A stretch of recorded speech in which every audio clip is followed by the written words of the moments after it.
안녕하세요. 이정민입니다. 이 넓은 우주에 생명체가 우리밖에 없을까요? 이 지구 밖 어딘가에 생명체가 있을 것이라는 것은 우리의 오랜 꿈과 희망이었습니다. 이제는 과학의 영역에서 우리가 찾아내야 할 단계인데요. 우주 생명체를 찾는다는 것은 직접 가보는 것이 가장 확실할 것 같은데 우리가 지금까지 가본 곳은 겨우 달뿐이었습니다. 그렇죠, 선생님? 네, 굉장히 멀리 나간 것 같은데 네. 달까지밖에 못 갔죠. 네.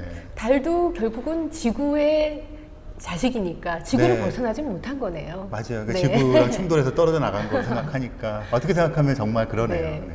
근데 거기까지 갔는데 달에는 생명체가 없다는 걸 확인했나요? 네, 그 달에는 아폴로 11호부터 17호까지 가서 봤지만 일단 생명체가 없는 것으로 잠정적으로 판정을 했죠. 네. 근데 우리가 생명체를 찾기 위해서 굉장히 노력을 하는데 어떻게 보면 좀 모순이라는 생각도 들어요. 왜냐하면 네. 우리와 똑같은, 그러니까 우리가 그 외계인이다 했을 때 가장 먼저 생각하는 게 E.T. E.T. 네, 그런 어떤 화성 생명체 했을 때 생각나는 그런 머리 크고 머리 그런 크고 좀 가느다라고. 네네. 네. 꼭 그런 생명체만 우주에 존재할까요? 전 그건 아닐 것 같아요. 네. 그러니까 사실 외계 생명체라는 말이 간단한 것 같지만 또 간단하지 않은 게 네. 외계라는 건 지구 바깥이라는 소리잖아요. 네네. 지구 밖 어딘가에 있는 생명체인데 사실 말씀하신 것처럼 우리와 전혀 다르게 우리는 이제 한 20개 정도 아미노산으로 이루어져 있는 DNA를 바탕으로 하잖아요. 근데 전혀 다른 형태의 생명체가 존재할 수 있죠. 그런데 문제는 우리가 알고 있는 전 우주에서 생명체가 지구 생명체밖에 없는 거예요. 네. 그러니까 어떻게 찾아야 될지를 모르잖아요.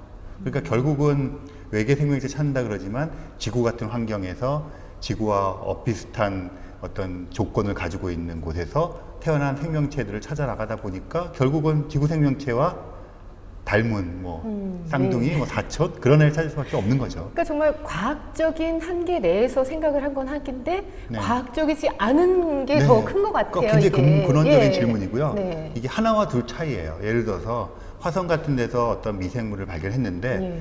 지구와 흡사하지만 약간 다른 어떤 변이가 있었고 구조상의 차이가 있다. 그럼 우리가 그 둘을 가지고 여러 개로 이렇게 보편화시킬 수 있잖아요. 네. 그러면 정말 이렇게 여러 달 가능한 걸 찾을 수 있는데 하나 가지고는 통계라는 것 자체가 안 되는 거잖아요. 네. 그러니까 그래서 빨리 막 찾고 싶은 거죠. 그러니까 하나만 더 찾아도 어떠한 기준이 설 텐데. 기준이 있으죠. 예, 맞아요. 그럼 저희가 지금 찾고 있는 외계 생명체다 했을 때 그 환경, 외계 생명체가 살 수 있는 환경 조건을 지구와 같이 비교를 했을 네. 때 그 조건이 있을 것 같아요. 그래요. 그러니까 결국은 이제 계속 말하다 보면 지구와 비슷한 환경에서 살 수 있는 네, 생명체 찾는 예. 건데, 그러니까 지구 생명체 이제 특성을 좀 이렇게 조사하다 보니까, 그러니까 사실은 우리가 지구 생명체 잘 모르죠. 그러니까 이제 살아 있는 거 보면 알지만 여기에 대해서 생명의 정의도 참 불확실하고, 그런데 이제 대체적으로 보니까 그 생명체가 이루어지려면 우리는 이제 탄소라고 하는 원소를 기반으로 해서 네. 이렇게 여러 개 달라붙어서 분자가 되어 있는 그런 게 이제 그런 세포로 이루어져 있는데, 그런 것들 유기화합물이라고 불러요. 네네. 유기물질, 그러니까 예. 생명을 만들 수 있는, 그러니까 산소, 탄소, 질소, 황인 이런 예. 거로 있는 분자들, 그러니까 그런 게 있어야 되겠죠. 그러니까 요리하려면 그러면 재료, 그 재료가 있어야 생명체 만들어지든지 네. 하니까 그게 중요하고, 그 다음에 우리는 이제 태양 에너지가 사실 지구를 그쵸. 예. 모든 것이죠. 지구에 네. 사실은 생명체부터. 그러니까 그런 에너지원이 있어야 되겠죠. 예. 그 다음에 또 한 가지는 지구를 보니까 이 바다가 되게 중요한 것 같아요. 그 생명체가 탄생한 것도 이제 바다라고 얘기를 사람들이 하고 있고, 번성해 나간 것도 그렇고요. 그래서 이 액체 상태의 물, 그래서 요약하면 유기화합물, 그 다음에 에너지원, 그 다음에 액체 상태의 물, 요 세 가지 조건이 이제 지구 생명체의 어떤 기본적인 환경 조건. 그러면 지구 바깥에서도 그런 조건을 갖고 있는 곳이 있는가, 그걸 찾아보자. 이게 이제 지금 현재 전략이죠. 근데 그 전략이 가장 현실적인 것이 그 세 가지 조건을 만족하고 있는 그 생명체여야지만 우리가 또 알아볼 수 있는 거 아니겠어요? 그래, 그죠? 맞아요. 예. 그러니까 그거와 전혀 다르게 네. 어떤 굉장히 다른 형태의 다른 조건에 있으면 우리가 어떻게 찾아야 될지조차도 지금 그러게요. 모르는 거죠. 차원 자체가 차원 틀리다고 자체가 해야 틀린 되나요? 거죠. 네. 그렇게 되겠네요. 그렇게 해서 그렇게 비슷한 조건을 가지고 있는 어쨌든 외계 생명체다, 외계인이다 했을 때 우리가 가장 먼저 생각하는 게 화성이에요. 네, 맞아요. 영화 때문에 그런가요? 그러기도 하고요. 화성이 이제 크기도 지구의 반 정도만 하고, 그러니까 화성은 다음에 우리가 한번 제대로 다루겠지만 네. 물이 흘렀던 흔적도 있고 그런 조건을 다 만족을 해요. 네. 그래서 굉장히 관심을 보고 있는데, 실제 화성에 집중하고 있지만 이제 태양계 내에는 다른 후보들도 많이 있어요. 네. 그럼 가장 비슷한 환경인 천체가 네. 어떤 건가요, 그러면? 그러니까 태양계 내가 그래도 이제 가볼 수 있잖아요. 네. 그러니까 사실 가서 보는 게 제일 좋잖아요. 네, 너무 멀잖아요. 네, 너무 멀긴 네. 한데 저희 둘을 그냥 데려다 놓으면 네. 우리가 이렇게 돌아다니면서 있는지 없는지 금방 파악할 텐데 이제 그렇게 하기가 힘드니까. 네. 그 태양계 내에서도 보시면 지금 사진 한번 보실까요? 아, 네네. 근데 저게 그 화성은 이제 행성이잖아요. 네. 지구 같은. 근데 행성 말고 그 목성이나 토성 같이 큰 행성 옆에 있는 위성들이 위성. 각광을 받고 네. 있어요. 아, 네, 지금 예. 보시는 게 이제 유로파라는 친구인데요. 네. 그 목성의 위성이에요. 목성의 위성은 유명한 게 많잖아요. 네, 그죠? 예. 그 4대 위성 그 기억나시죠? 네. 유로파, 이오, 네. 가니메데, 칼리스토. 그러니까 그런 것들이 다 비슷한데요. 얘네들이 다 후보긴 한데 이 유로파라는 게 지금 보시면 그 굉장히 이렇게 뭐 금이가 있어요. 네, 예. 그러니까 저기가 태양으로부터 굉장히 멀기 때문에 표면이 굉장히 두꺼운 얼음층으로 되어 있어요. 네, 춥기 예. 때문에 꽁꽁 얼어붙어 있어요. 얼어 있다는 건 그럼 물이 있는 건가요? 네, 물인데 얼어 있는 거죠. 그런데 이제 그 지금 금이 가 있는 게 굉장히 좋은 증거예요. 왜냐하면 저게 녹았다가 깨졌다가 다시 달라붙었다는 얘기니까 네. 뭔가 역동적인 게 있다는 얘기잖아요. 예, 예, 예. 그 저 유로파를 보니까 물론 이제 유기화합물들이 있고요. 예. 중요한 게 목성이 워낙 크니까 목성 주위에 있는 달들은 목성 주위를 회전을 하는데 이게 그냥 달이 지구 회전하시 이렇게 안정적으로 못 하고 네. 이게 뭐 조속력이라 그러죠. 이게 그 한 번 돌 때마다 속에 있는 내부의 물질들이 막 요동을 쳐요. 예. 그러니까 지구도 달이랑 있으니까 달에 의해서 지구가 밀물썰물 생기잖아요. 그런데 지구 정도 가지고 그 달 정도 가지고 지구가 그러는 거고 달에서는 내부에서 막 지진이 연이어서 일어나고 있어요. 지구 때문에. 네. 근데 목성 같은 게 큰 게 있으니까 유로파 내부는 정말 속이 막 뒤집히는 현상을 그게 엄청난 마찰력. 마찰력 네. 같은 거 생기고 이러니까 따뜻해지는 거예요. 지열이 발생하는 거예요. 그래서 겉은 이렇게 두껍게 얼음층이 있지만 유로파의 내부에는 녹아있는 거대한 바다가 있을 거다. 그렇게 또 생각합니다. 녹아 있으니까 그 자체의 열이 에너지원이 될 수도 있겠네요. 네, 그렇죠. 그 이제 에너지원으로 녹여서 큰 바다가 형성되니까 그 속에 생명체가 있을 것이다. 이렇게 기대를 하는 거죠. 그러네요. 네. 그럼 또 다른 후보도 있을 것 같은데요. 다른 예. 후보도 있는데요. 예. 네, 지금 한 저거는 번 더 넘겨보시죠. 네, 지금 보시는 거는 토성의 위성. 토성의 위성. 네, 근데 저건 아마 굉장히 얼음 같아요, 그냥. 저것도 이제 표면이 약간 얼음으로 덮여 네. 있고, 근데 굉장히 작은 애예요, 쟤는. 아까 유로파는 되게 큰 애인데 네. 이름도 잘 모르실 거예요. 되게 조그만 애라서 엔셀라두스라는. 엔셀라두스. 네. 근데 저거는 그 사진 한 장 더 넘겨 보시겠어요? 지금 보시면 이렇게 뭐 빛이 막 뿜어져 나오는 것처럼 보이잖아요. 네. 근데 사실 저게 빛이 아니라 물이에요. 아까 물이 저렇게 분출되고 네, 있는 분출되는 거예요. 혹시 그 지구에서 왜 간헐천 이런 거 들어보셨죠? 네네. 땅바닥에 예, 이렇게 예. 뭐 분수처럼 그러니까 지각을 뚫고 물 나오는 거잖아요.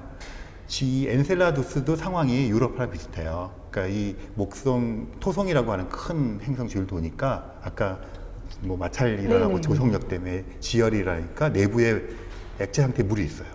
그런데 얘네들이 그 땅을 뚫고 분출하는 거예요. 그래서 저게 지금 막 물이 분출하는 순간인데 나오면 어떻게 되겠어요? 추우니까. 얼어버리겠네요. 바로 얼어버리겠죠. 네. 하지만 지구 이외의 다른 이제 천체에서 액체 상태의 물을 목격한 첫 번째 경우예요.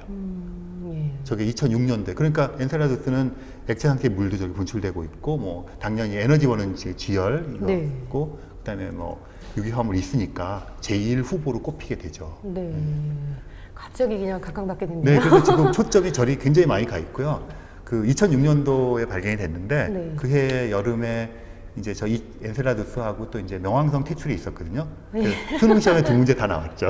아, 수능 시험에, 네. 그래서 저런 천문학적인 이벤트들이 매년 있잖아요. 한두 개씩. 네. 그런 거는 꼭 수능 시험에 나와요. 예, 집중해야 되겠네요. 집중하셔야죠. 예. 또 다른 후보가 있으면 네, 어떤 다른 게 거 하나 있을까요? 보시죠. 네. 이것도 이제 토성의 위성인데요. 타이탄이에요. 이건 타이탄? 유명하잖아요. 네, 유명해요. 제일 큰 위성. 네. 근데 지금 보시는 것처럼 이제 색깔이나 이런 거 보면 지구랑 좀 비슷해요. 대기가 있나요? 대기가 굉장히 두꺼운 대기가 있어요. 아, 그 다음 그림 보시면요. 예. 이 타이탄은 한 번 더 넘기시면 아까 지구랑 비슷한데 네. 현재 지구랑 비슷한 게 아니라 원시 지구. 예. 지구가 처음 태어났을 무렵이랑 비슷해요. 대초에 바다. 네, 그때는 바다가 네. 그 여기 지금 보시면 약간 실필지점 돼 있는 게 저게 강이고요. 그리에서 이렇게 뭔가가 흘러서 바다로 들어가 있고 네. 저기에 보면 이제 구멍 이렇게 있는 것들이 다 호수들이에요. 근데 실제 액체가 막 흘러다니는데 물이 아니고 메탄, 액체 메탄 같은 거, 암모니아. 그러니까 지구 초창기에는 이제 그런 걸 바다를 이루고 있었던 상태거든요. 근데 이게 거의 지구 태어나던 무렵이랑 비슷한 거예요. 그래서 관심이 지구에서 태어난 뭐 첫 세대의 어떤 생명체들 이런 것들이 혹시 저기에 있지 않을까? 그러면 이렇게 그 비교를 하면서 지구의 생명의 역사를 알 수가 있잖아요. 그런 관점에서 굉장히 주목을 하고 있죠. 그러니까 일단 이 후보들을 보면은 액체 상태든 고체 상태든 이제 물이 존재할 물이 존재를 가능성이 하고, 존재한다는 건 확실한 거고 또 에너지원도 있는 에너지원도 거고. 있고 예. 유기화합물들도 다 이제 관측을 통해서 알고 있고. 그러네요. 그럼 있는지 없는지 가서 확인만 하면 되는 네, 거예요? 맞아요. 그래서 사실 유로파 네. 탐사선이 계획이 돼 있었는데 이제 그 최근 들어와서 이제 이게 취소가 됐어요. 왜 취소가 그러니까 뭐 됐죠? 여러 가지가 있는데 그 뭐 이제 돈도 마련하기 힘들고 이런 것들도 있었지만 좀 과학적인 입장에서 보면 이제 그 얼음을 뚫고 봐야 되잖아요. 네. 근데 이 얼음층이 1km라고 생각하는 과학자도 있고 20km도 있어요. 그럼 그 너무 큰 장비, 차이네요. 그 장비 문제도 있기도 네. 하고, 그러니까 굉장히 단순한 작업이에요. 가서 구멍 뚫고 뭐 넣어서 보면 되니까. 그래서 계속 이제 탐사선 얘기를 하고 있고요. 뭐 엔셀라두스 같은 경우는 지금 토성을 돌고 있는 카시니 탐사선이라는 게 있어요. 그거를 뭐 이렇게 충돌시키자. 왜냐하면 안전하게 착륙할 수 있는 장치는 없거든요. 그러니까 충돌시키자. 뭐 이런 지금 제안도 나오고 있고, 일단 화성에 초점이 맞춰져 있는데 이제 그쪽으로 조금씩 또 관심이 옮겨가고 있는 중이에요. 네. 뭐 태양계 내에 있는 후보만 해도 이렇게 많이 네, 있어요. 많죠. 네. 물론 이제 아까 말씀하신 것처럼 우리 같은 외계인이 아니라 여기서는 이제 미생물이나 박테리아 정도를 기대를 하고 있는 거죠. 네. 뭐 이 우주에 이 작은 점밖에 안 되는 태양계 네. 내에서도 이렇게 많은데 우주 내에 생명체가 있다는 거 정말 믿어야 되는 거 아닌가 네, 그런 생각도 과학자들이 이제 드는데요. 그런 면에서 개연성 있게 이제 있을 거라고 생각을 하고 있는 거죠. 네. 뭐 어쨌든 외계 생명체에 대한 이야기 다음에 또 계속 네, 계속 이어가도록 부탁드리겠습니다. 하죠. 네, 감사합니다.